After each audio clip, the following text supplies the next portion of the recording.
The system's built up on one child. Well, not just one. It's probably three types of children or something.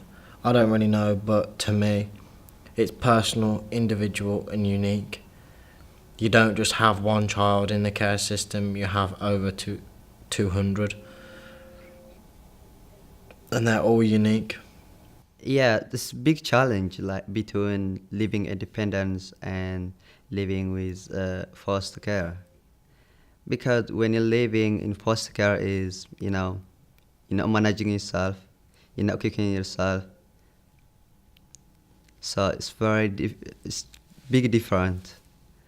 When you're living independence, you're gonna cook yourself, you're gonna wake up yourself, you're going to college, you need to someone to remind to wake up in the morning.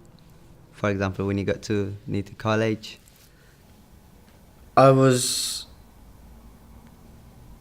apparently adequately prepared for compared to social services to be moved because I'd done weeks in the training flats over in Chelmsley Wood. But that still doesn't put you quite right. You still go in and get a slap in the face, as it were,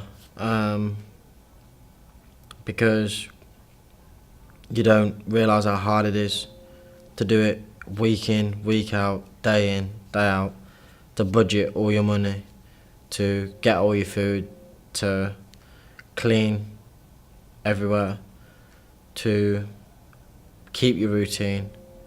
That's one thing I did find hard, was keeping my routine and just, yeah, it's weird.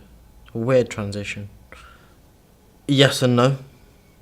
To feeling lonely, that is, because I did have a lot of support of my carers, friends, family friends, and biological family as well, to be honest. But you still feel lonely. You do still feel lonely. Growing older though, into my teenage years, I found that dealing with the traumas whilst trying to also be in education and do well with education was actually very challenging, but not just for me, also for my worker, because I sometimes or very often found it quite hard to communicate the struggles that I was having and asking for the right kind of help.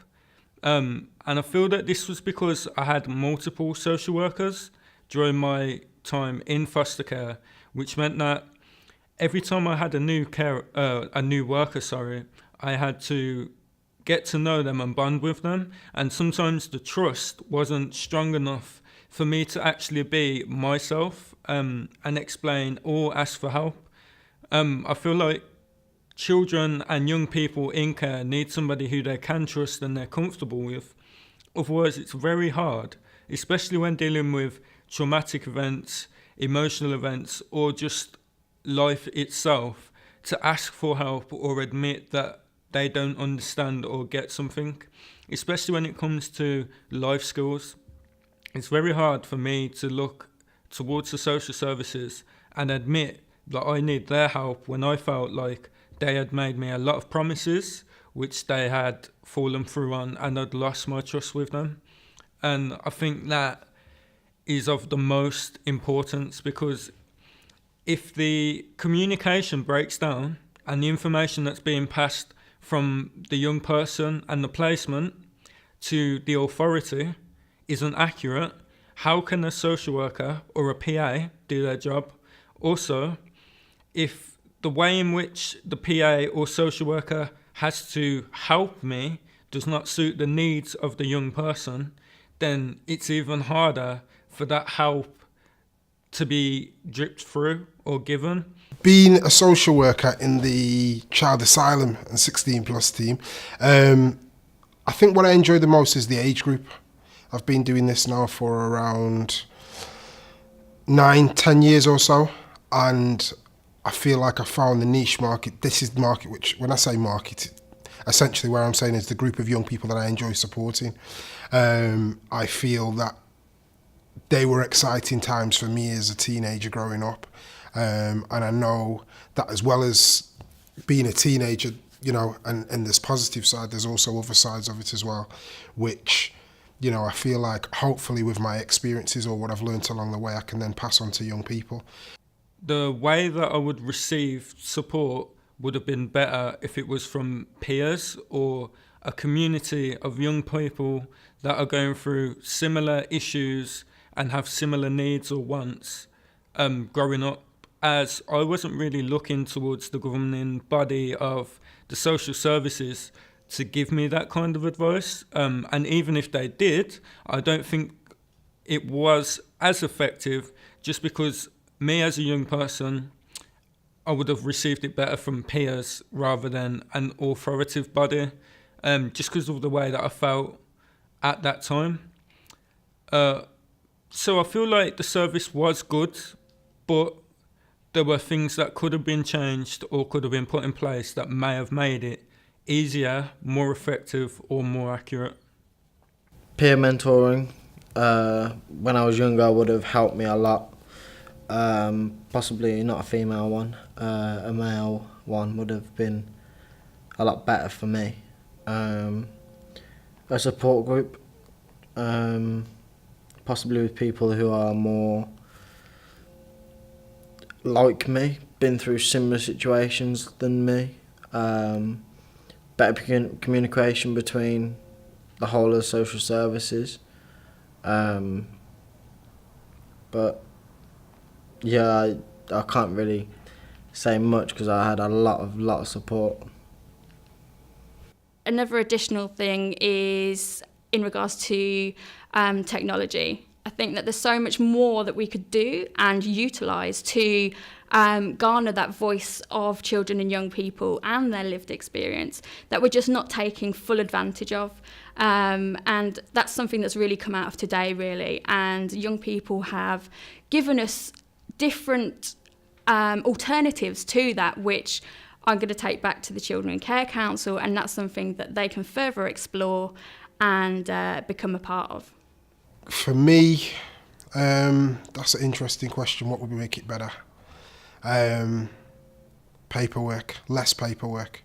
Anybody who knows me, my managers, even young people will probably admit that my paperwork is the hottest at times. I find myself I almost see myself as one of these old school social workers. And by that what I mean is in terms of the best way I can explain to you along the sides is that I feel I want to spend as much time as possible with young people. And often I'll have discussions with my manager and actually he's of the same belief. However, he also recognises, and that's an area that I've had to kind of work and, you know, and try and get better on. Another thing that I would like to highlight is that as a young person, when I was handed paper, pathway plans and reports and stuff, it's too much, and it was way too daunting and way too boring as well for me to take that and have my input in it. Would have been way better if I was just interviewed with a voice recorder, and that can then still be taken and put down onto paper. It can be shared through Dropbox for team members within the social services and the personal advisors. And I feel like it creates a better bond between you and your social worker, and also the organisation as a whole, as you would feel more comfortable, more friendly, and more open to express yourself, ask for help. And I feel like things can be picked up easier as well. When I went to an Oscars in 2008, there was I think she was a 24-year-old, just come out of university. She'd been in care for a number of years. She'd gone through uni, even though she'd gone through all this sort of rubbish in her past. And she came out with a phrase and a quote that will always stay with me, no matter if I get amnesia, I think, because I think about it so often. But I am who I am today because of care, not in spite of it. So I put my own twist on that and said, because a lot of people ask me when I'm speaking about my life, would you ever change anything? And I say no. I am who I am today because of everything that's happened to me, not just care, bullying, the friends, the family, and just literally every single thing that's happened to me. It's because of that, not in spite of it. So all the bad things make me a better person. What doesn't kill you makes you stronger.